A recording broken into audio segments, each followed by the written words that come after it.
Blog Talk Radio. Hello, listeners to Talk with Sue. Tonight we'll feature For the Record series, number 3 program.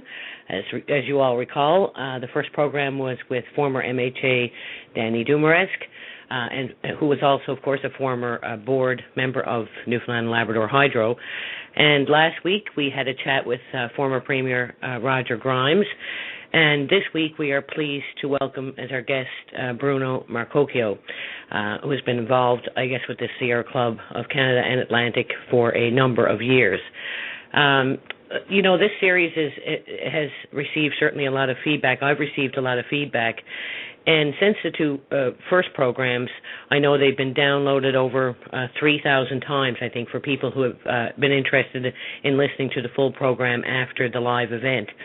The whole series is designed to speak specifically with people who oppose or have some problem with the proposed Muskrat Falls development, whether it's with the process or the project itself, and trying to get the views from different angles. What are the concerns of these individuals, all of whom you've heard on local radio, speaking publicly and out loud, and it gives us a little more time on this program to explore exactly what's happening. What we know, of course, a little bit more about Bruno, he's been a member of the Sierra Club or been involved with them since 2002, actively involved in the campaign of the cleanup of the Sydney tar ponds, and opposed seismic testing in the Gulf of St. Lawrence, and led a campaign to oppose construction of the Point Oconee coal-fired plant. And I believe I said that right, but Bruno is going to be able to correct me now in a moment. So he has been working on the Muskrat Falls project since its announcement in 2008, and I'm really pleased to welcome him to the show this evening. Welcome, Mr. Marcocchio or Bruno. Hello. Hi, Sue. How are you? Not too bad. Real pleasure to have you on tonight. Looking forward to it. We've had a very strong interest in the program, and I suppose being able to flesh out what your concerns are with this project with a lot more time to deal with specifics. And I'm finding that, people are following the opposition to the project, but people are needing more time to delve into specifically what people who are vocally vocal opponents, I guess, or people who are vocally critical of the process or the project itself, just to be able to flesh it out a bit more. I suppose to start, Bruno, would you give us, in the way of background, when you first became involved with the Muskrat Falls proposed project as we see it today? When did that start for you and why? Thank you. And I became involved with the Lower Churchill project after meeting Roberta Benefield, the waterkeeper in Happy Valley Goose Bay, with the Canadian Environmental Network's Environmental Assessment Caucus. That's a group of non-governmental organizations that until the funding was cut to the CEN under the auspices of federal funding, brought together caucuses of various environmental organizations on different issues. The Environmental Assessment Caucus had a continuous and ongoing relationship with the Canadian Environmental Assessment Agency, the body that conducts environmental assessment. I was involved with that group starting in the early 1990s, as you mentioned, when I opposed the Point Oconee power plant. It was a powerful learning tool for me to understand how environmental assessment works and to be effective as a practitioner when environmental assessment hearings were held. There was a tremendous amount of knowledge, both from practitioners, community people that had been involved in environmental assessment lawyers, and actually in the early years, we were engaged by the Conservative government of the time with helping draft the legislation of the Canadian Environmental Assessment Act that has now been completely gutted by the last budget implementation bill. And I note with horror that today the federal government, under the auspices, again, of a budget implementation bill, is making sweeping changes to all kinds of acts, including Navigable Waters Act, which they've virtually written off most of the waterways in Canada that will no longer receive federal protection. Anyway, I don't want to digress, but I met Roberta there. She came to the Environmental Assessment Caucus meetings very concerned about protecting the Lower Churchill. I eventually met Clarice Blake-Rutkowski as well, her river keeper for the Churchill River. And I was very impressed with Roberta because she came to the Environmental Assessment Caucus wanting information so she could be effective with the upcoming environmental assessment hearings. She was a very quick study. She picked up on everything very quickly, and she asked if I could help with the environmental assessment of the Lower Churchill project. I managed to convince my employer at the time, Sierra Club of Canada. We received a small amount of funding from the Canadian Environmental Assessment Agency to partake in the environmental assessment hearings.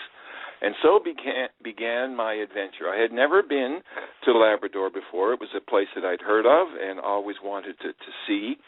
I had often been to Newfoundland and have worked on the island of Newfoundland for a couple of decades now on various environmental issues, from fisheries issues to other issues.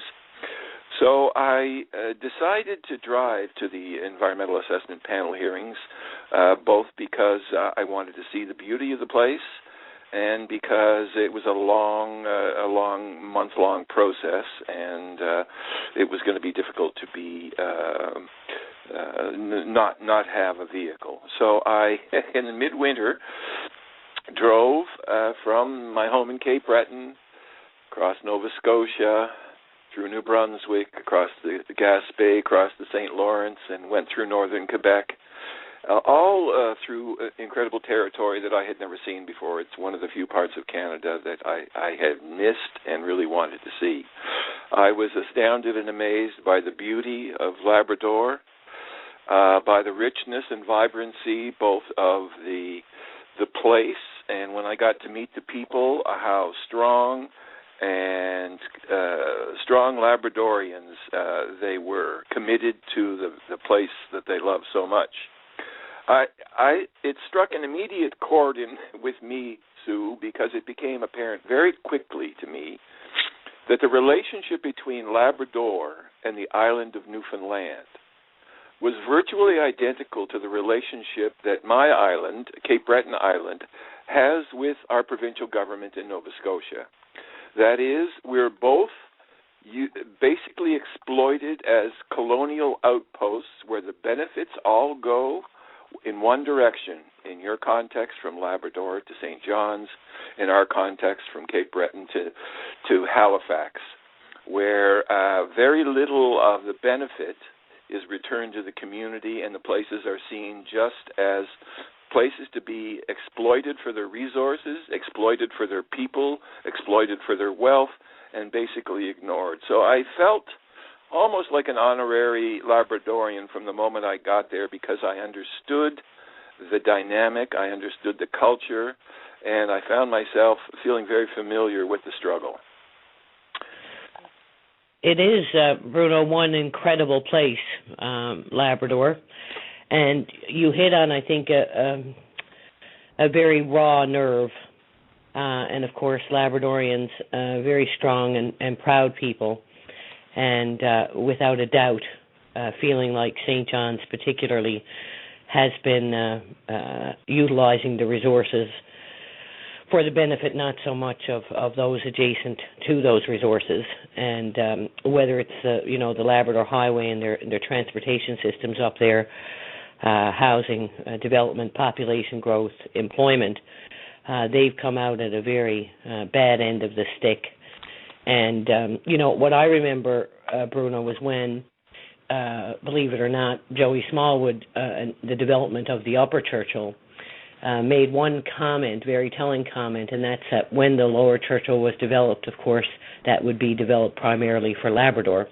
And then I remember when there were some questions on the announcement of this project as to what was in it for Labrador, I remember the politicians of the day now saying, well, they can look forward to Gull Island.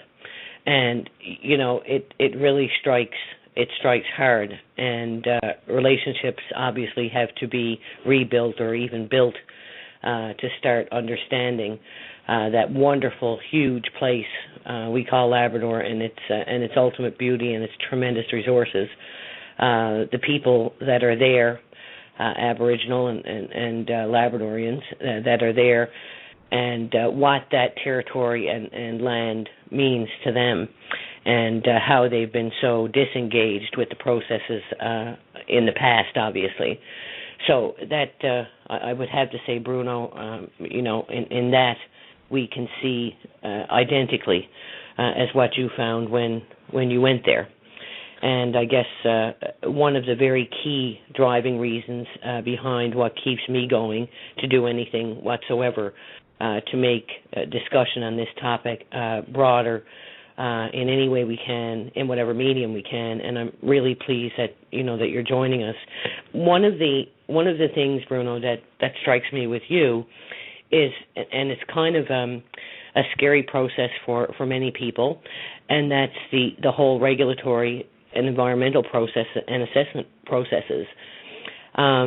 Would you be able to tell me how you feel to date, as we sit here now? What do you think of the process as it has occurred so far? Well, the environmental assessment hearings were very interesting because I got to see Labradorians come out and defend the land that they love. And the more of those people I met, the more committed I felt that there was an injustice happening here, that there was no need for the power, and I threw myself completely into the environmental assessment process.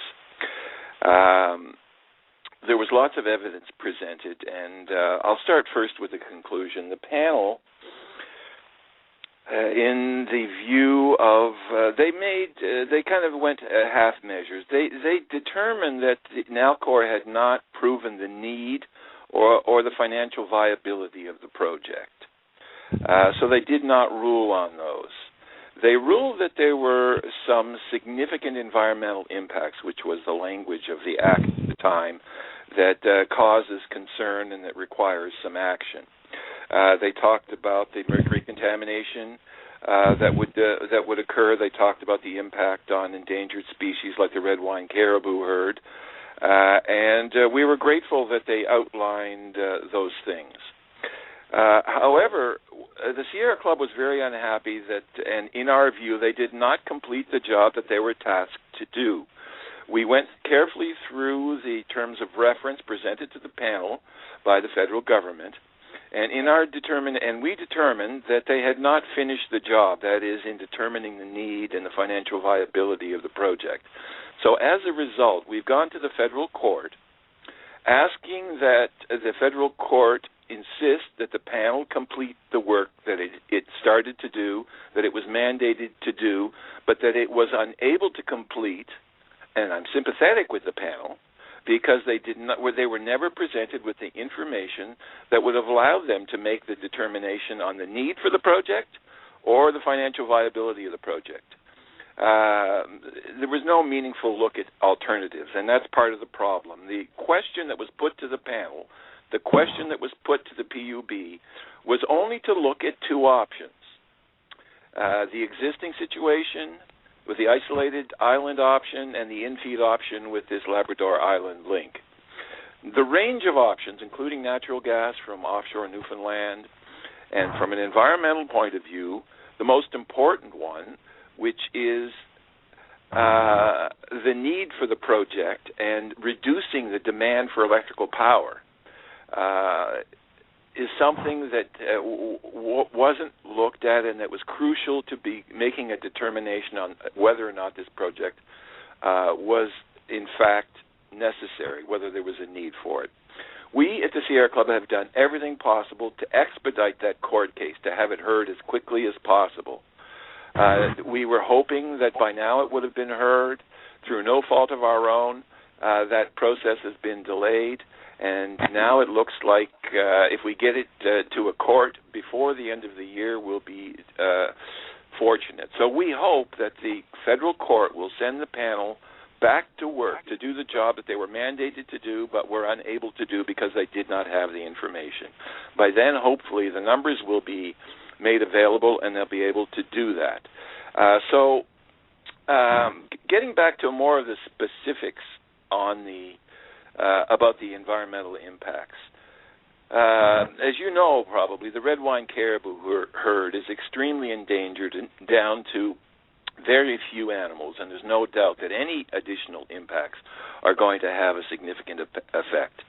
And as well as that, the Georges River herd, which also frequents the area, was excluded completely from any assessment of the impacts on their habitat and territory, as was the territory of the very endangered red wine caribou herd.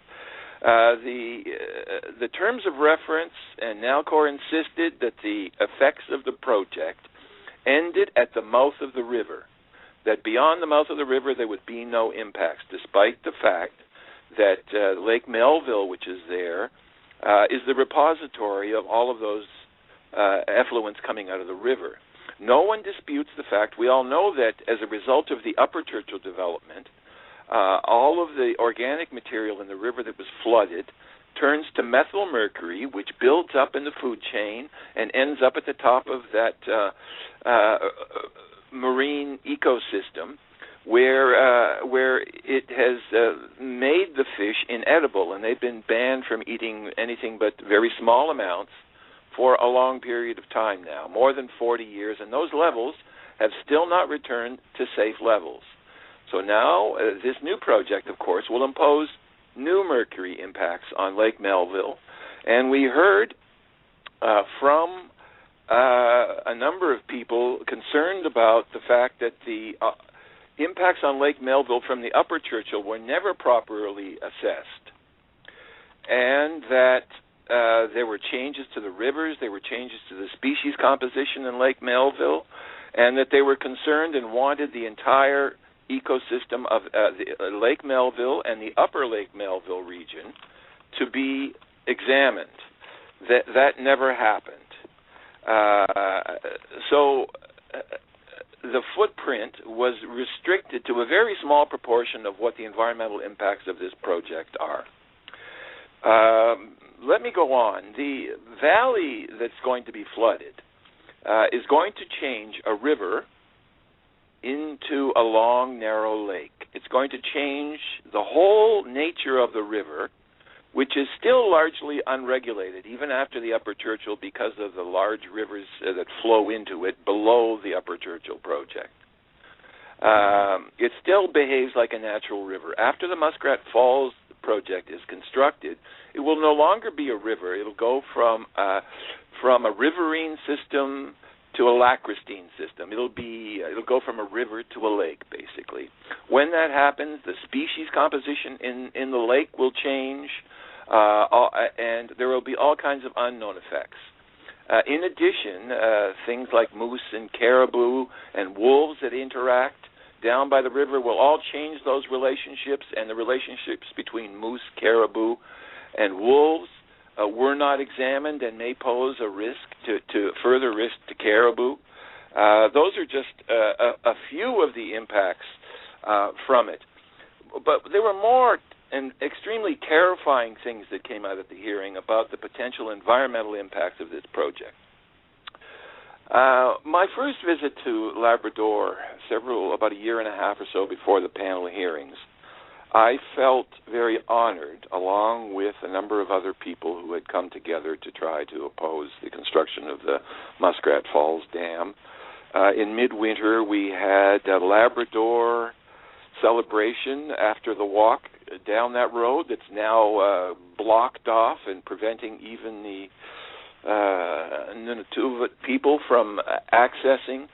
We went in the middle of the winter. We snowshoed from the end of the road down to Muskrat Falls. It's a powerful, powerful place at any time of year. In the dead of winter, after snowshoeing in, it was an awesome and amazing sight. One that you understand has strong cultural significance as well as strong environmental influences.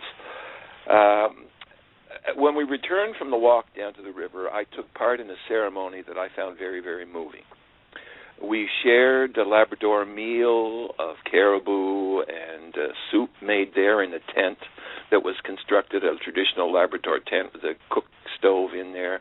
There were First Nations people there, and there was a drum ceremony that was held by some folks who explained that this was one of the first drum ceremonies that had been held for 400 years in Labrador because of the influence of the Catholic Church and the fact that they had been forbidden from practicing their traditional religions.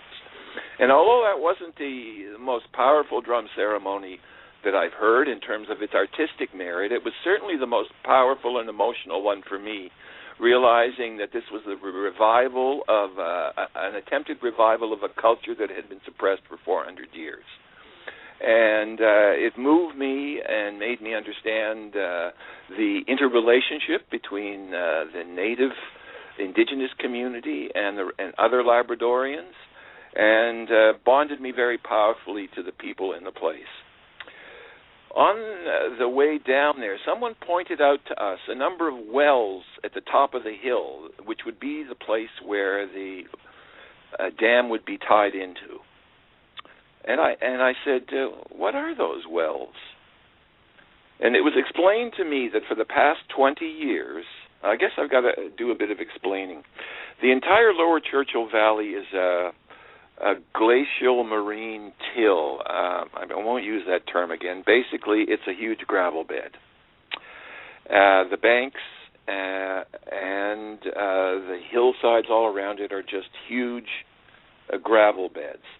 That area that they're going to that they hope to tie the dam into, because of the water flowing through it, had begun to slump, to sag, and to fall forward. So for the last because there's nothing solid there, it's a huge bed of gravel. So for the last 20 years, they've been pumping that area out to try to stop the natural flow of the material down the hill. Now they want to build a dam, tie it into a piece of geology that's not solid, like one would expect would be what a large dam would be tied into, but is in fact already slumping. And during the hearings, there were some independent scientists who came who had some amazing photographs and images of what had happened after the Upper Churchill was constructed with respect to that gravelly shore of the river changing and retreating dramatically. They pointed out that in some places the river had moved inland about 200 feet or so, and that people had lost that much land. They went on to explain that as a result of the Lower Churchill, that process of that gravel along the riverbed eroding in and losing land would be magnified much more dramatically. They suggested that people may lose hundreds of feet of their water frontage as a result of the changes that would occur. Then they showed us some photographs of what had happened. That they showed an aerial photograph of an area that looked to me to be at least 40 or 50 acres, if not more in size, where you saw a series of ridges going down to the water. They explained that this had happened, it was that process that caused the river to move inland, and that what had happened there was a result of the Upper Churchill project. And that effect that we saw of that whole area collapsing into the river had happened, in their estimation, relatively quickly. They thought in less than an hour, possibly. That terrified me, seeing the entire picture, and they were quickly hushed up and quieted down by the provincial government representatives there, and they were a little more tentative. But imagine what would happen if that area that they want to tie the dam into does indeed collapse, and that process of slumping that they talked about happened even before the dam, so that a bypass occurs, so the river goes around the dam. The people in Happy Valley Goose Bay would have about 20 minutes before they were inundated. The mayor and council of Happy Valley Goose Bay were not very strong at the environmental assessment hearings. I urged them to demand that Nalcor provide them with both an evacuation plan and the resources to get people out of there in the event of a collapse of that dam that's being built on ground that's far from solid. Nalcor, in its typical fashion, said, come back to us when the time comes and we'll talk then. Otherwise, basically they said, we'll do what we will. By the way, the mayor of Happy Valley Goose Bay also asked for a block of power to facilitate the development of new industries in Happy Valley Goose Bay. And again, Gilbert Bennett looked at him and said, we'll have to see when the time comes if it's worth our while to build new lines to you. In other words, he said, bugger off. I found that astounding. And before I lose the track, there were wonderful, strong women that were the leaders in the outport communities that came to the environmental assessment hearings. And they, of course, are left out. They are dependent on very expensive diesel generation because there were no lines built to them. Again, getting back to the no benefit for Labradorians. You'd think that with a project as big as the Upper Churchill that they would have electrified the whole of Labrador. That didn't happen. When these strong community leaders came and said, we want to get off diesel generation. We want to be ensured that if you go ahead with the Lower Churchill, that we'll get our power. They didn't even offer, Bennett and Nalcor didn't even offer any hope. They just flatly said, forget it. No way. That kind of colonial attitude towards coastal communities and indigenous people clearly indicates that Nalcor has no one in Labrador's interest in mind, and I'll get shortly into the fact that they have no one's interest in Newfoundland and Labrador in their mind, except perhaps for Nalcor and their bottom line. And I have to wonder, and I hope to get back to it later in the conversation, whether Nalcor has become more powerful than the provincial government.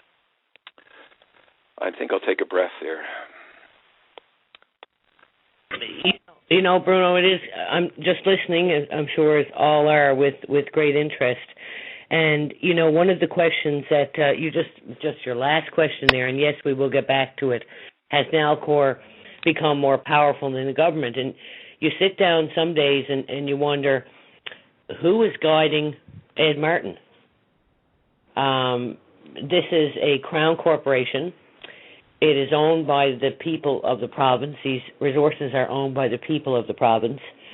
And we fought very hard to protect that corporation a number of years ago from out-and-out privatization. Very cheap sale, actually.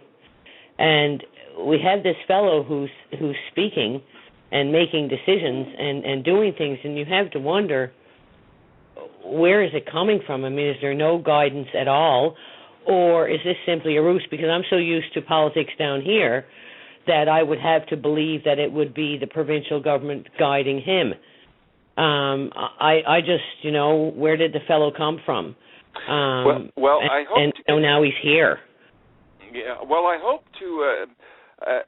In our conversation, I shortly hope to get to two documents and describe them in detail. One of them, the MHI document, the consultant that, as you'll recall, has been hired by Nalcor, and the other one, the recently released report by the Atlantic Institute for Market Studies, a very right-wing think tank, very pro-business organization. A fellow by the name of Weil did the report, and what they had to say spoke to that question that you just raised and was really stunning for a pro-industry group, and we'll get to that. But while we're still in Labrador, Sue, the injunction that Nunatulavut, I've got to call them the Métis because I keep twisting my tongue. Apologies to all concerned. That they had an injunction granted against them from picketing peacefully at the entrance to the Muskrat Falls site for a project that has not been sanctioned by the government of Newfoundland, where $1.5 billion has already been committed to Nalcor outside of any public view or public scrutiny. And yet people peacefully protesting have an injunction placed against them to keep them away from whatever the nonsense that's going on the other side of the fence. Peter Panashaway is back in the news. He's being asked by the opposition to resign over his overspending and his use of the provincial airways to conduct his election campaign. With the narrowest of margins, something like 77 votes that he won by, the opposition at least is claiming that he bought the election. I don't think that's a stretch at all. Do you, Sue? I'm finding the Peter Panashaway thing obviously very interesting. Today I was looking at, do we really have any rules left in Canada? And do those rules really matter? I think comments like I'm a rookie are a bit disgusting. They're not acceptable. And certainly not something that any judge in our land is going to listen to when somebody violates or breaks the law. Excuse me, Your Honor, I'm a rookie. It's too much. We've come to a point where I think day in and day out, and of course our local telegram down here and the headlines day after day, and even in Nova Scotia and looking at some of the headlines there, are there no rules? We have politicians who have been jailed. We have, where do the rules come in? We have another fellow now known to, former MHA, Loyal Sullivan, former fisheries ambassador to the EU, and he was lobbying when he wasn't supposed to be lobbying after he left that job and came back with Ocean. You know all this. Yeah. I just keep wondering, where are the rules and do they matter anymore? Because if we can't have rules, and getting back to the project we're talking about, and so importantly why I wanted to speak with you and have people listen to this and start to get their heads around it, where are the rules? Because everything that I've seen on the assessment, and I'm not a regulatory and assessment expert, you have much more experience than I on that, but I can tell you that I can watch and know when somebody is saying to somebody, okay, we'd like you to do a review of this, and by the way, here's the perimeter in which we can review it, and let us tighten it up, and let us squat it, and let us put it in the smallest possible terms, and by the way, let us give you the assumptions to work on, so essentially, can you add 1 + 1, and how much is it going to cost us? I start to wonder whether or not rules matter anymore. And if rules don't matter anymore, Bruno, we're in a lot of trouble. And what we're here, one of the big areas on this proposed Muskrat Falls development are the rules, are the assessments, are what should be followed on behalf of the people of the province, on behalf of the flora and fauna, on behalf of it all, on behalf of Labrador. We have rules for a reason. Are they ever going to matter is the question here. And it's up to you, it's up to me, it's up to all people in the province and the country, particularly when we have a federal government now that, what's environment anyway, because I simply don't trust Stephen Harper. I have a reason not to trust him. He's lied to me. He's lied to Canadians, and he is the head of our country. So, do rules matter anymore, Bruno? I'm afraid the question that I have is even more disturbing, Sue, is that does democracy matter anymore? And it's an issue that I'll return to later. I'd like to, with your indulgence, Sue, because I think an exploration in depth would be useful for all of your listeners. And that is the alternative of demand-side management for meeting the needs of electrical power for Labradorians and Newfoundlanders. Yes, please do. That's a really important part of this, and we need to get into it. Yes, we do. Demand-side, there's two ways to meet the needs for electrical power. One is to keep increasing the supply of electrical power. Build more capacity. The Upper Churchill, what happened in an era where that's what everything did. You need more power, you built more power plants, you built another hydro plant, you produced more power. The world is changing because of the cost of electrical power now. So there's two ways. You can either keep building the new power plants, or you can reduce the need for electrical power. And most utilities that are concerned with running a good utility, and B, protecting the ratepayer, are investing very heavily in demand-side management. That is, reducing the need for electrical power. I hope this doesn't get too involved, but when a utility plans for its future, it has to meet the peak demand of any time of the day. It has to have enough capacity online to meet the absolute total peak demand. And so when you run short of that, in the past, in the 60s, you'd built a new plant. So now the demand-side management measures are designed to shave that peak. If you can lower that peak, let's say in our context, it'd be probably between 4 and 6 p.m. when everybody gets home from work, where they start cooking dinner and turn the TVs on, and that's where most of the power is consumed. So you have to design for that load. If, however, you can lower that load by doing a number of things to cut people's demand for electrical energy, you can avoid building a new construction, which in the case of Muskrat Falls, and I hope we have time to talk about the money, is going to come in costing at least $15 billion, at least 15, and probably more, but I hope to get back to that. So, to build a new capacity at Muskrat Falls, let's peg it at $15 billion for the sake of the discussion. That's what it'll cost to get the new capacity that Muskrat Falls will represent. Other utilities, like, for instance, BC Hydro, that have aggressive demand-side management programs, and BC Hydro runs, it's a provincially owned utility, run like a utility, unlike Nalcor. Nalcor was very proud at the hearings to say, providing electrical energy is just one of our businesses. We've got bull arm manufacturing. We're in the oil and gas industries, and they went through their corporate portfolio. And it's clear that producing electrical energy is just one of their sidelines. Jane Jacobs, a famous Canadian academic, talked about monstrous hybrids. She's a famous planner. She talked about utilities becoming monstrous hybrids. That is, not serving the function to which they were originally intended.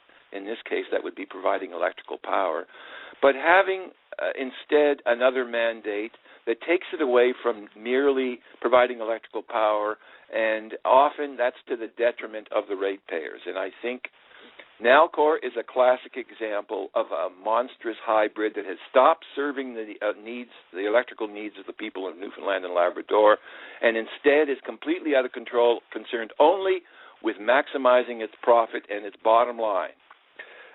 So I'll get back to demand-side management now.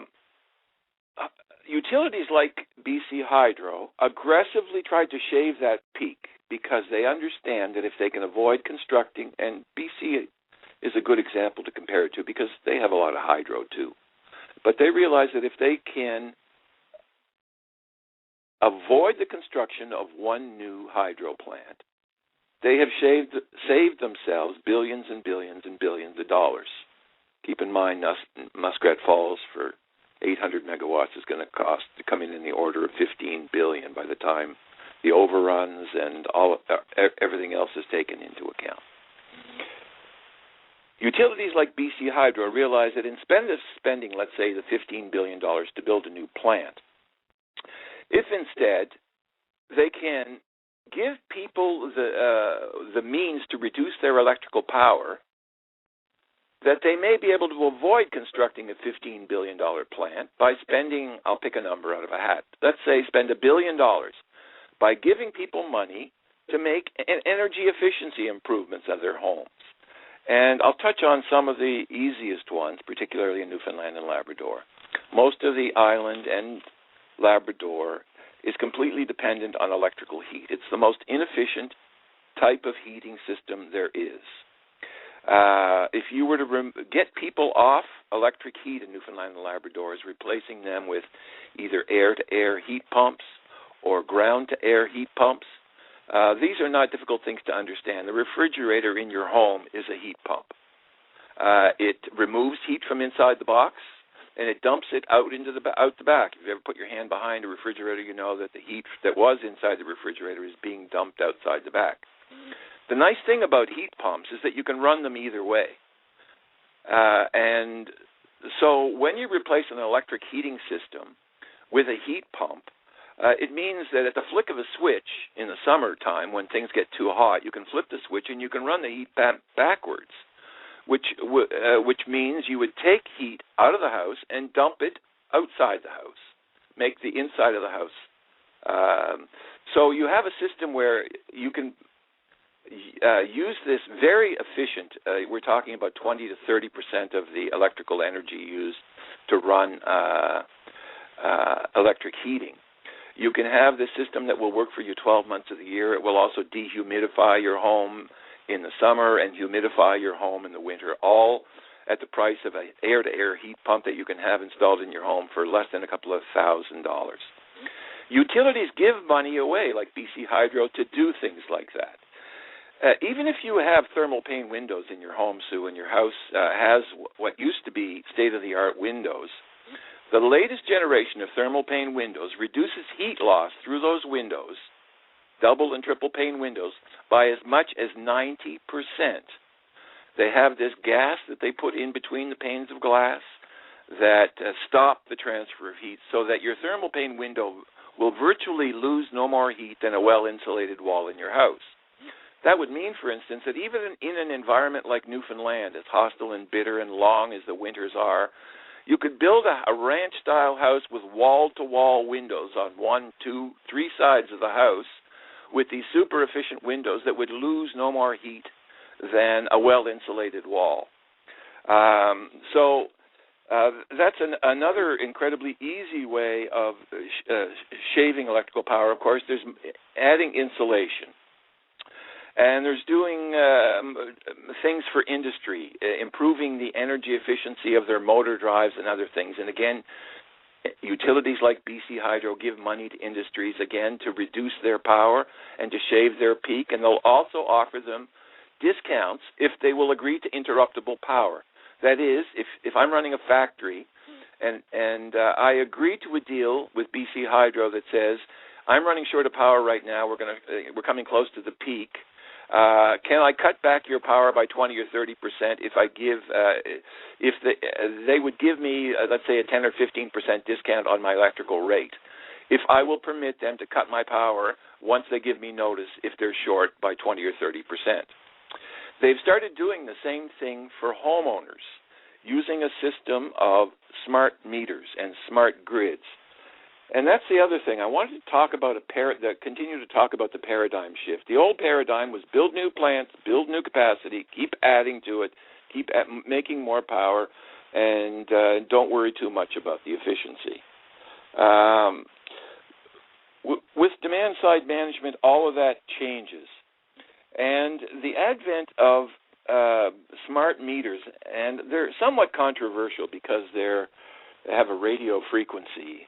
But things have to be kept in perspective. I'm talking to you on a mobile phone, not a cell phone, but a mobile that, has radio frequencies. All cell phones have radio frequencies. So a smart meter on the outside wall of your house does have radio frequencies, but one has to keep it in perspective. It's not like a cell phone that you keep plastered next to your brain or other devices that are closer to you.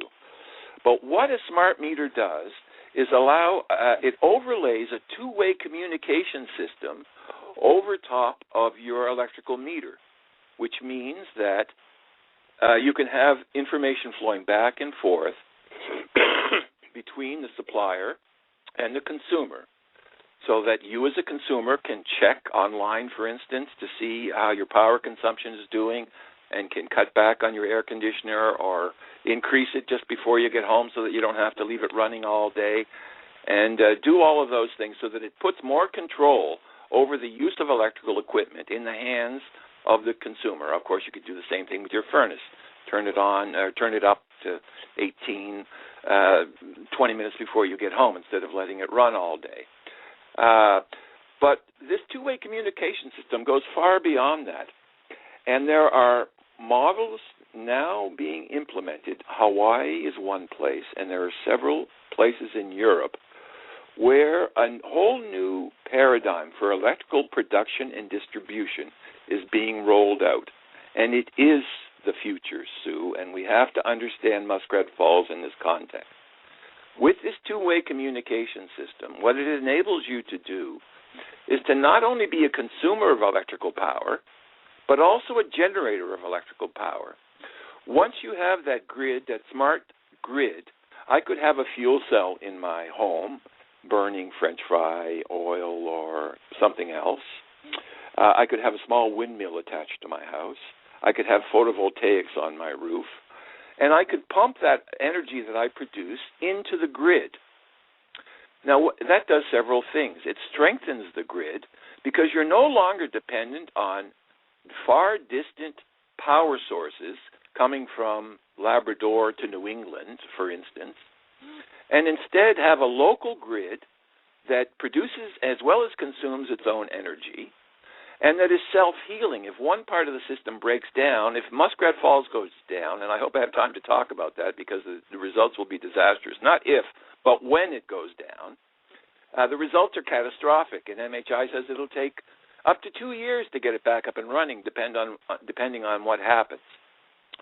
But in this self-healing smart grid system, because consumers, the distinction between producers and consumers begins to disappear, you have a system that becomes unbreakable and where the consumer is in control and where the amount of energy used is dramatically reduced because of the control that the consumer has, both to reduce their consumption and to produce electrical power. So at the end of the month, you'd get your bill, and this month I gained a surplus because I put more power into the grid with my windmill than I used. So I'd get a credit for that. Do you understand that basic distinction of what's happening in the world between that paradigm shift between producers and consumers, and the distinction being lost in producers and consumers being one and the same and having a system that's strengthened? Just before I let you answer that question, there's another piece to that puzzle, the development of the smart grid, that the U.S. is now rolling out. President Obama, about 2 years ago, announced that he was going to fund the construction of a high-voltage DC line across the whole of the United States, from the southwest to the northeast. High-voltage DC, just like is being proposed from the Labrador Link. The advantage of high-voltage DC power is that the line losses are very, very low compared to other systems. So what that means in the context of a smart grid is once you have that in place and you've got that high-voltage DC, it's like it's an energy superhighway that has been likened to the 1960s automobile superhighways that were rolled out. Those of us that are old enough remember that driving from across the country on two-lane bumpy highways was a long and torturous task. Now you can hop on an interstate, make fast time, not get slowed down. The same thing is happening to energy production and distribution with the construction of these smart grids and this strong backbone across the country. What it will mean, Sue, is that if I have a wind farm in Colorado, a solar farm somewhere in the California desert or in Nevada, and I can hook into that backbone that runs across the United States, it means that I could deliver from Utah, from Southern California, power all the way to New England with virtually no line losses, very little line losses, so that all of the renewable energy that one can produce anywhere in the country can all be pumped into one grid, so that it doesn't matter if the wind stops dying in the southwest if you've got wind blowing in the northeast. It doesn't matter if you've got tidal power, if you've got wave power that slows down and you've got something else. It makes renewable power much more reliable, and Nalcor keeps saying that, wind needs backup and blah, blah, blah. But with the development of these systems, it makes renewable much more competitive because they can be used anywhere across the country. So you've got this paradigm shift happening, and instead of moving into the energy superhighway, energy and information superhighway that will reduce the need for electrical power in the future and cut costs to consumers, because, Sue, if I cut my need for electrical power by 50% by these efficiency improvements, it means next month my bill will be 50% lower. Next year my bill will be 50% lower. Year after that, 10 years after that, my bill will be 50% lower. When you go to the old model of Muskrat Falls, ever new capacity at ever increasing cost, the prices continue to go up. Your price to meet your electrical needs will be higher when they build Muskrat Falls. When the problems materialize, when the cost overruns materialize, you, the consumer, and you, the taxpayer, according to Weil and Ames, will end up paying the price. It's unfair. It's regressive. It's trying to look back to 1960s and make amends for the mistakes that they think they made in the 1960s. And I know Joey's taken a lot of criticism, but he needs to be, the decisions that he makes needs to be looked at in the context of the times.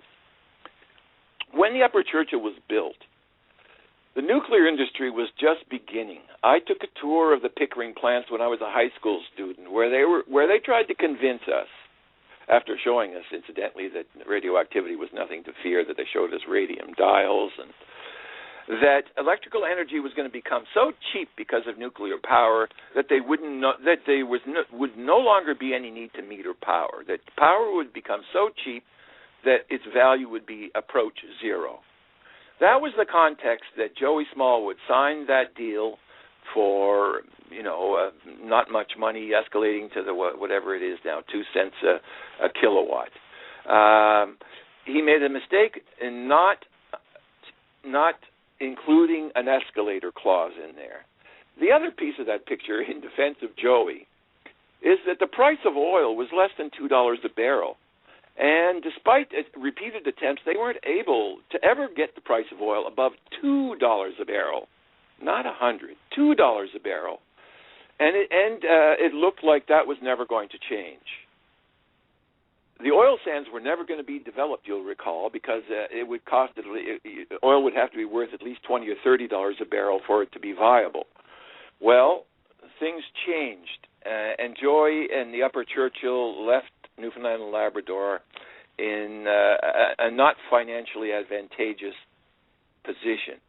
But by making a far larger blunder, A, not recognizing that the world has changed and that mega projects is no longer the way of the world, and B, by not moving into the new paradigm of reducing the need for electrical power and making people more independent and in control of their electrical energy use and production, they're doing a disservice that will make Joey's mistake look like a very small mistake. I'll get back to MHI, but I just want to point out that these are the people that are the consultants that Nalcor hopes will permit the Newfoundland government to sanction this project. The last dam and hydro project that Manitoba Hydro built with Tascoim, that's another one that I can't pronounce, was recently completed, and the cost of that energy to build that for that new hydro project was in the range of 11 cents a kilowatt, much cheaper than the 17 cents a kilowatt that it'll cost delivered to Soldiers Pond before the cost overruns. 11 cents. Manitoba Hydro also doesn't have a problem getting energy to market. They've got the delivery system in place. They're losing money, hundreds of millions of dollars on that latest dam, because the most that the market will pay for electrical power due to the natural gas explosion in the U.S. and its impact on electrical prices and on oil prices is 4 to 5 cents. It costs them 11. They have to sell it for 4 and 5. They're losing hundreds of millions of dollars at 11 cents a megawatt. Manitoba Hydro, because of that, has canceled the hydro project that they had on the books because they realized they can't make any money at it. And yet these are the people that are in all likelihood going to come back and say that Newfoundland and Labrador should go ahead and build Muskrat Falls without markets for 17 to 20 cents delivered to Soldiers Pond. It makes absolutely no sense. Oh, well, I tell you, that's a good run. I'm going to just respond and talk about a couple of things. Yes. One of the more interesting comments, of course, on the conservation issue, energy conservation, and the lack thereof. What I find most arrogant about the government and Nalcor at this point is this feeling or thought that Newfoundlanders and Labradorians would not go along with or change their usual and normal energy habits, but would apparently very happily allow their bill to escalate to who knows where, just to generate some power. So on the one hand, they wouldn't be willing to just, let's see how I can conserve here in my house and lower my bill, but apparently would be fine and happy to pay the bills of the mega project. That to me is arrogance, and clearly there's not enough done with respect to conservation. The other part of that, which is ironic, is running around, and federal government included, government of Nova Scotia included, government of Newfoundland and Labrador, Nalcor, Emera, this whole process of we're going to green up through the lower Churchill. Even we put aside for a moment what we would call green energy and what we would not. If the province that's generating it, if the government has not made and the utilities have not made every single effort to conserve, to find ways to define those energy efficiencies, whether they're in a household, whether they're in a small, medium-sized business, or whether they're industrial, you cannot call yourselves greening up anything. So no matter what you put in place, and no matter if you haul Holyrood off and put Lower Churchill or Muskrat Falls power on, if you have not gone through the process of finding those efficiencies with the public, with business, with industry, then you're not really greening up. You are wasting energy and then running out and saying, okay, well, what is the one here that we can call green to shove energy in? That is if you believe that the power is needed anyway, always remembering that in Newfoundland and Labrador we've just lost 2 paper mills, we lose fish plant after fish plant after fish plant. Now they're closing schools again, and schools are going down. A population isn't increasing. People are building houses with, as you point out, Bruno, energy efficient products, whether they're their appliances or whether it's their windows or whether it's their insulation value, whatever the case might be. So, all of those things are there. So we have to, where's the demand coming from and what is it you're talking about, notwithstanding the fact that hydro has been wrong for 20, 25 years on the demand growth. So, this would just be another hit of inaccuracy.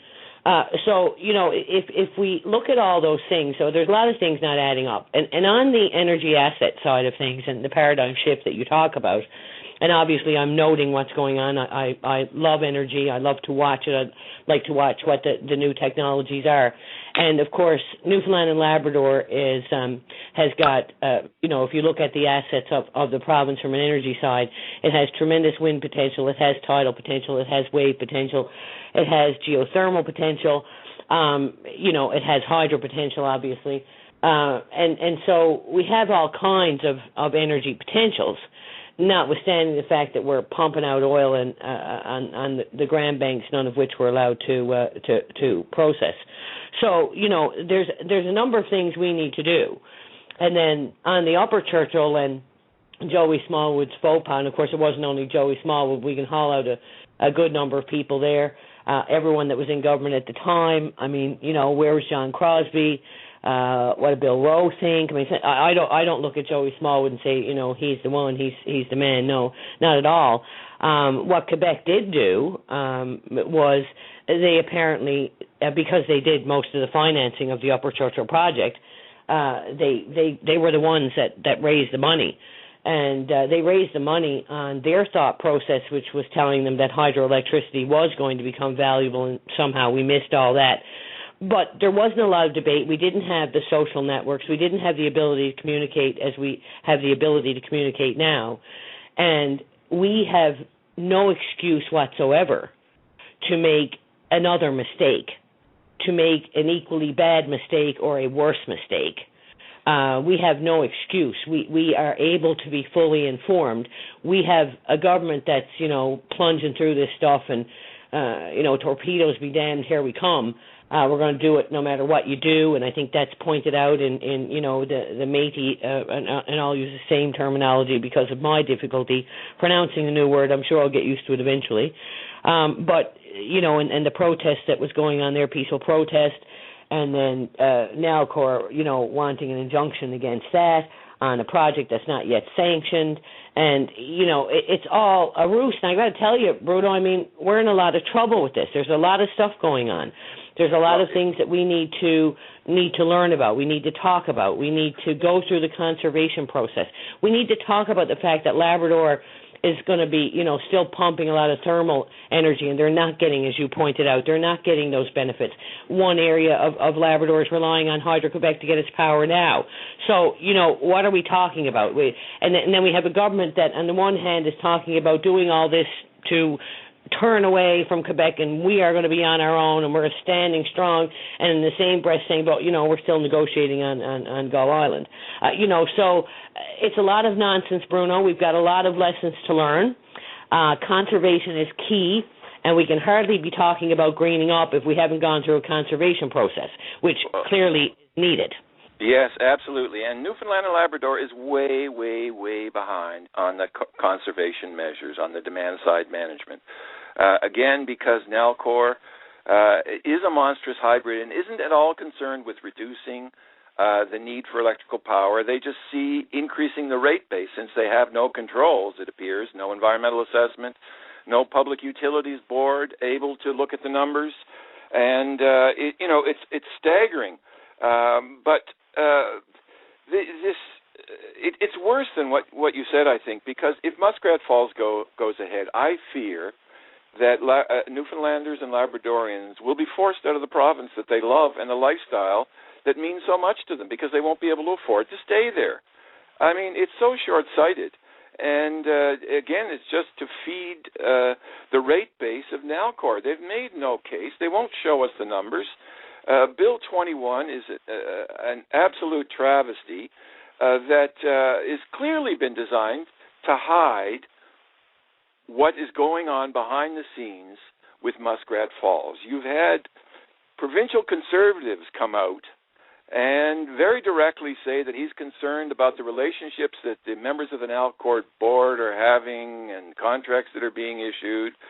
You're dealing with a company, Kelland-Dyer, that's in the middle of international and national scandals over bribery in Bangladesh, over a bridge contract, and now for the Montreal Hospital project, $225 million of bribes that's going to rock that province, according to journalists there.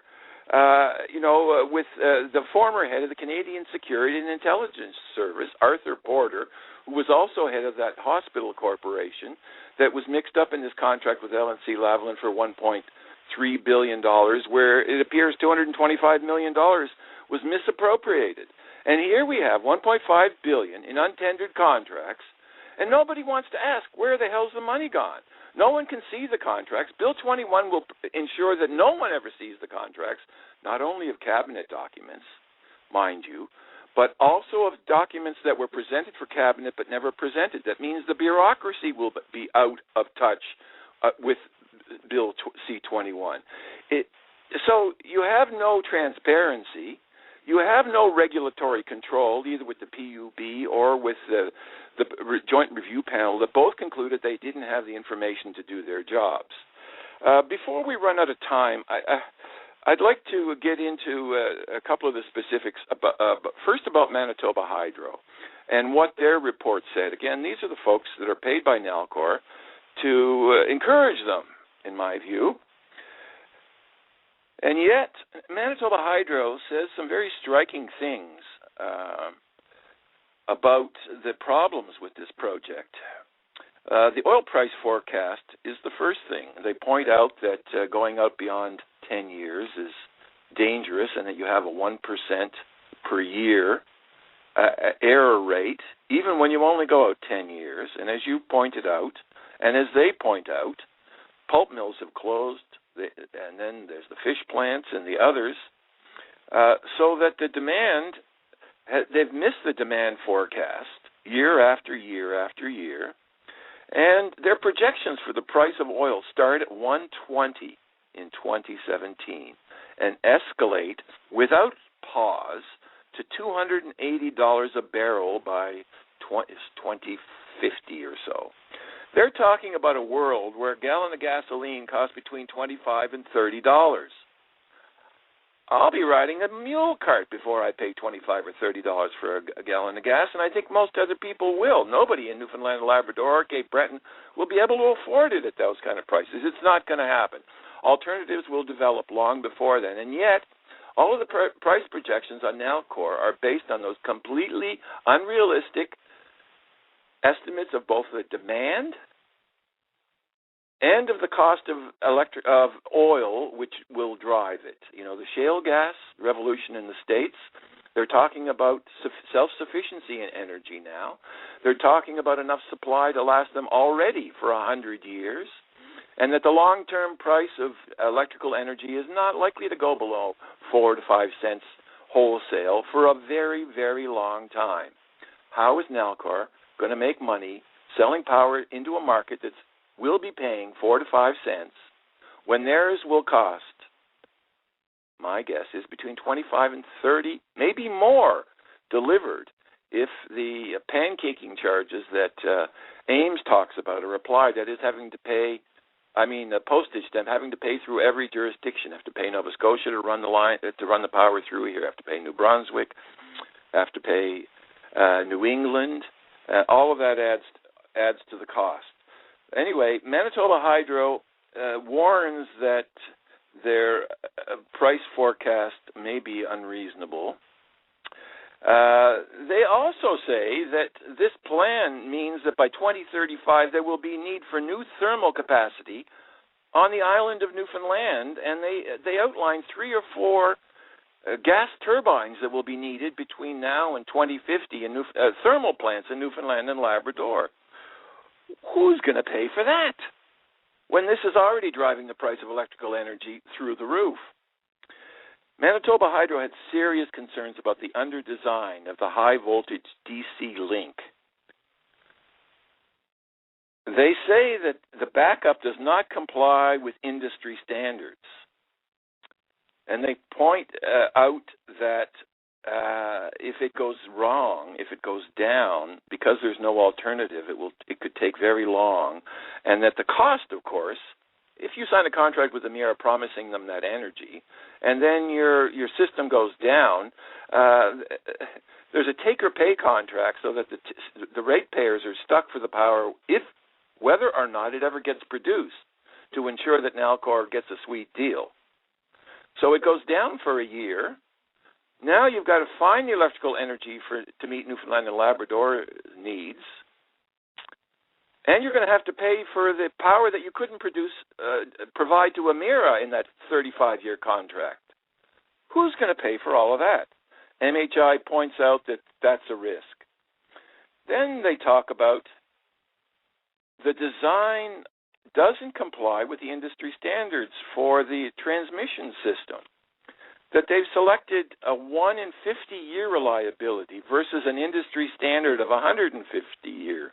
That is, they've designed to having one problem in 50 years, when the industry standard is one problem in 150 years. And Manitoba Hydro says that because of the rough terrain going through the North Range Mountains and the rugged alpine environment that's not easy to access, that they need 150-year reliability. So here they are building reliability 1 in 50 years, when their own consultant says it should be 1 in 150-year reliability. When the inevitable happens and those power lines go down, because they've under-designed in this age of global warming and climate change, we've seen what kind of horrendous extremes of weather we've been exposed to, and that's only going to increase in the future. Here we have them designing and building a system that's not rigorous. It won't stand up to the weather. Who's going to pay for that? The North England Reliability Council requires a separation of distribution and supply. Now, so that if you're going to sell any power into the New England markets, and the Wild Report also points that out. So that means that before they can sell any power into New England, they're going to have. That's not the case. Nalcor both distributes and produces the power. If they hope to sell any power into New England, they're going to have to decouple that. Not only decouple it, Sue, but they're going to have to allow for a two-way energy flow. That means that New England power should be able to flow into Newfoundland and Labrador and compete with the power there. Quebec power, interestingly enough, if they comply with those NERC standards, will also be allowed into Newfoundland and Labrador, with Newfoundland and Labrador having no say about it. And they will have to allow Hydro-Quebec to compete for power in Labrador and in Newfoundland if they so choose. Boy, that should be worrying to everyone. They're wrong on they don't comply with industry standards on load forecasting accuracy. This is the really frightening one, too. They don't use best utility practices. The system reliability standards are inadequate. And I got a quote here from them, I think, if I can find it quickly. Anyway, I'll go on now because there's no. We're doing good. We're running out of time. We've got about 18 minutes left. Okay, well, I better hurry through that. The other thing that they point out about the design of the system are the synchronous condensers. They undercosted them. Now, the synchronous condensers are what convert AC power to DC power. They're basically like big capacitors or big batteries. You put the AC power in one side of it, you convert it to DC power and put it out the other side of it. Nalcor has not included replacement of those condensers, a replacement set of those condensers into the cost, and they're very expensive, $1 billion for each one, and I think they'd need two of them, one on either side. MHI says that without that, because they're an isolated system, if there's any problems, the system could be down for up to 2 years. What's going to happen then? So they won't, and it doesn't comply with the industry standards. Where there's no alternate source of energy, they need to have those second synchronous condensers there, which would add a couple of more $1 billion to the cost. No intention on Nalcor's part of doing that. Now, I want to move before to the Ames report, because it is striking, and I'm going to read a number of quotes directly from their recommendations, and again, keeping in mind that these are the pro-industry folks, and they are seriously concerned. These are the costs and risks, according to Weil at the Atlantic Institute of Market Studies. 1, the project costs are unknown. They're estimated. They're responsible for 51% of the transmission investment. Power sales unknown. Nalcor is an energy company whose scope goes well beyond the traditional electrical utility. It acts much like an investor-owned enterprise, not subject to utility type of regulation. It has only one shareholder, the provincial government, and it carries out its business in line with its owner's policies with a clear profit motive. Because its profits are mainly used for further business development, it is an engine of economic development for the province. In a sense, it is as if a private company were managing important segments of the economy, but the shareholder is not an investor, but the government itself. That speaks to what we were talking about earlier, Sue. And he goes on to say it's important to understand this difference from a traditional utility operation. is analyzing the character and operation of the Muskrat Falls project from the Newfoundland and Labrador standpoint. Nalcor wants to develop Muskrat Falls based on the premise that it can derive significant return for Newfoundland and Labrador by avoiding the drawbacks of the Upper Churchill deal with Hydro-Quebec while employing much of the same sales approach from which Hydro-Quebec has drawn what appears to be considerable profit. In short, Nalcor wants to use Muskrat Falls power to make sales to the energy market at its then current prices. It has made no firm decisions on how it would dispose of the power in the market, though it shows a bias in favor of short-term sales in the spot market. 3 areas of the proposal impose risks. First, what will the project cost? Second, how will electric customers and taxpayers be protected? Third, is it possible to operate what is essentially an electric utility project as if it were a pure business proposition? Related to this is the history of the Nalcor system isolated from the rest of North America, where the opportunities, costs, and obstacles have not previously been encountered. The DG3 cost will undoubtedly be higher than the $6.2 billion previously reported.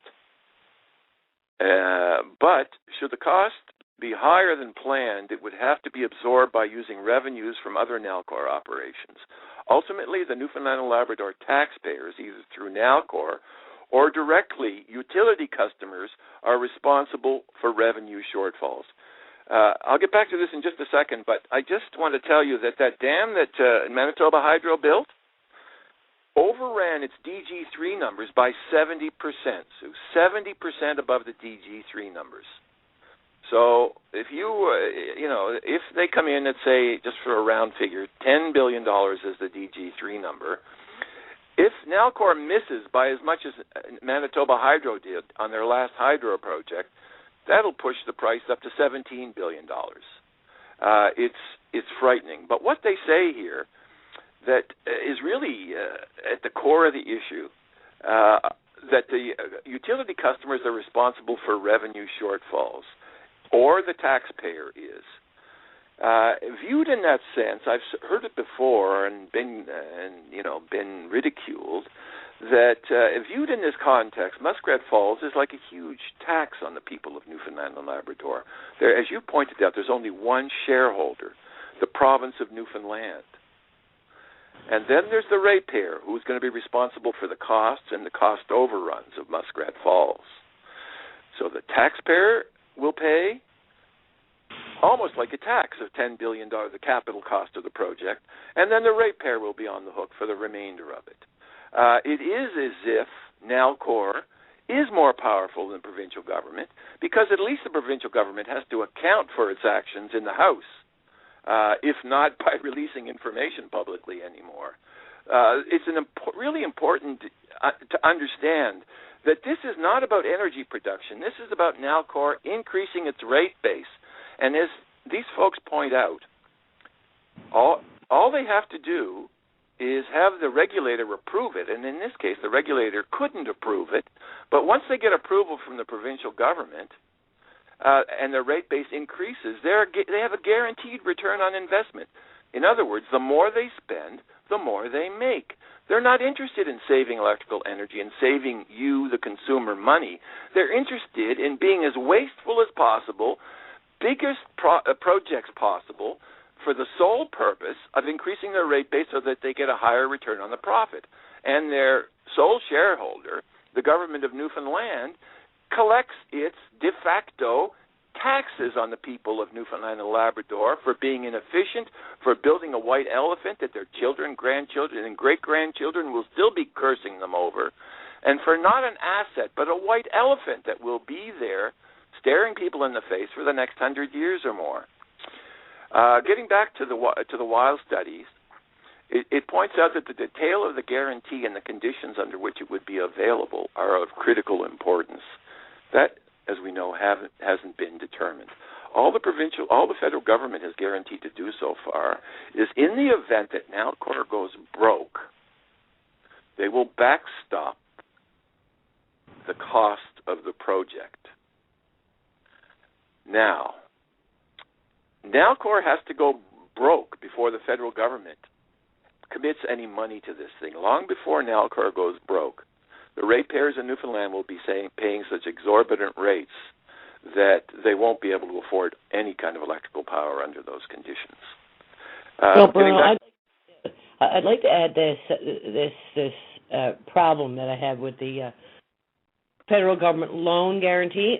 What they promised was a loan guarantee or financial equivalent. I'm not sure they're going to backstop anything. A financial equivalent can be something completely different, but those are their words, loan guarantee or financial equivalent. I don't know what that might be, and I don't know how that might hook us. And the other thing I want to add is on the whole issue of Nalcor and what it's doing. Is Newfoundland and Labrador Hydro, which was, of course, the company we saved from privatization, was a company involved with the generation of power, reliable power at the least possible cost. And its role, of course, was to provide generation for the people of Newfoundland and Labrador.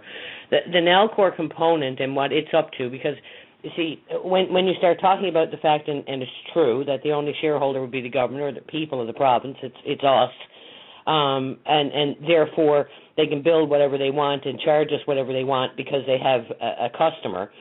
That's true, but it has to be beyond that, the motivation, Bruno, because that in itself makes no sense. It's still a Crown corporation, unless, of course, the idea is to privatize that corporation and to put it into other people's hands with a return on investment. Otherwise, we're just doing it to ourselves and for ourselves and going back in the same pot. There has to be a motivation that goes beyond that. You see, the private interests in energy, if they have a guaranteed customer, for instance, the idea that Emera would own part of a line coming from Labrador to Soldiers Pond to do nothing but supply domestic supply to the people of this province makes absolutely no sense. It absolutely is the most stinky part of anything that I've seen. Is why would they in any way whatsoever own part of that line on the domestic side of things? That makes no sense. And, of course, in Canada, where we have the majority of the province has Crown utilities, and those that have private utilities are paying more for their power than any of the Crown utilities, we seem to be heading off into that kind of strange direction. So that once you get thing tied up or people tied up in a project and you slip that over to private investors, well, who's going to be making the money? Yeah, well, you're to be congratulated for your efforts to try to stop the privatization. But unfortunately, for it to work, I think this exercise, I hope, convinces you that Nalcor must be either a utility providing electrical power or must be an oil and gas business. It must be a public utility whose only mandate is to provide electrical power to the people of Newfoundland and Labrador. Otherwise, it, as you can tell, has turned into this monstrous hybrid that has another agenda that doesn't serve the people, the ratepayers, or the taxpayers of Newfoundland and Labrador, particularly in light of the fact that there's absolutely no transparency in any of these decisions. So you're right. It's pure secrecy, especially after Bill 29. And you're right in saying what you say, that Nalcor is the big giant and the big problem. Newfoundland and Labrador Hydro on domestic supply, if it kept to that. What they seem to be doing, Bruno, is layering, simply similar to the corporate process. A lot of hidden stuff, a lot of layering, and away we go. This business of Nalcor and what ultimately they're up to, you see, I find a problem because how can you have Newfoundland and Labrador Hydro that has a very specific mandate, and then you have Nalcor, which has an entirely different mandate, and somehow Nalcor is dictating to Newfoundland and Labrador Hydro what domestic supply is going to happen and how it's going to happen and how the ratepayers are going to pay. No, that has to be stopped. Clearly that's gone awry. There's something very, very wrong with that process, and this is all part of this, secrecy and layering and the involvement of some corporate giants, one in which you mentioned was SNC Lavalin. What a joke that is. And we're certainly pounding the daylights out of Quebec with that, right? I mean, that's, it's too foolish for words, Bruno, and obviously we have to address those issues. These are the things we need to speak about openly. Yeah, it's time to get over that historic insult, and it's time to stop bashing Quebec. and to realize that there needs to be a peace made. And as this Weil report indicates, there's a need for everyone. It's in everyone's interest to form a regional grid that includes, like they've done in New England, where all of the New Brunswick, Quebec, Nova Scotia, and Newfoundland should all be part of a single entity that would serve everyone's interest, because it would guarantee supply, and it would keep the need for new construction down. Weil points out that in the Muskrat Falls review, there are only the proponents' consultants, and that's what's going to happen with the debate in the House. When you only have the proponents' consultants there, you don't have a transparent process. And Weil is really, very blunt about that. He says the protection for customers would only be based on an estimate that the project's effect on rates would be less than they otherwise would have paid. If their estimate turns out to have been low, customers could see higher than projected rates. The type of analysis that the board, Manitoba Hydro that is, was asked to make comparing two alternatives power supply arrangements is sensitive to two forecasts: load growth and the cost of fuel, to the extent that either the alternative involves the use of carbon-based fuels. In addition, the regulator must have reasonable information about the capital and other costs of the generation and transmission involved. In its report, MHI expressed significant reservations about elements of the Muskrat Falls proposal for meeting Newfoundland Labrador requirements. In its own analysis, the board said, assuming no monetization of excess power, the potential supply associated with the interconnected option is much greater than the forecasted load. That means if you can't sell power, what are you going to do with it? There's no place to put it. Who's going to pay for it? All right. Now, the preference for the interconnected option, according to Weil, would appear to be the result of forecasted fuel savings associated with the closing of the thermal generating station at Holyrood. The board was clearly troubled by the need to tender a decision using an outdated load forecast and with forecast periods of 50 years containing assumptions with respect to load and fuel costs, but the board's concerns went beyond the long-term financial projections. It paid attention to the technical concerns raised by MHI, most noticeably those relating to the system reliability, in particular the failure of Nalcor to propose meeting the North American industry design standards and reliability problems that could result from the loss of the Labrador Island Link was cited as a cause of concern that has not been satisfactorily addressed. Within the context of the request made to the board, the technical issues were of special importance. If Newfoundland and Labrador remained isolated from the regional grid, it would, under either option, it would not run into problems with the North American Electrical Reliability Corporation. NERC, this reliability corporation, which is responsible for reliability standards, but the board was reluctant to accept a system with reliability below the industry norm, which this project is. The board determined that it could not make a choice between the two alternatives because the information provided by Nalcor was not detailed, complete, or current enough. This is the Public Utilities Board. The board will not get another look at the Muskrat Falls project. It's likely that the project will continue to rely on extremely long-term forecasts whose lack of reliability in any context is well understood. Thus, the board conclusion, even with updated cost information, would likely be the same. It would be unable to determine that the project was preferable for Newfoundland and Labrador customers. That's pretty striking, saying that even if they had the right cost projections, because of the lack of reliability standards, that the board couldn't give them the go-ahead.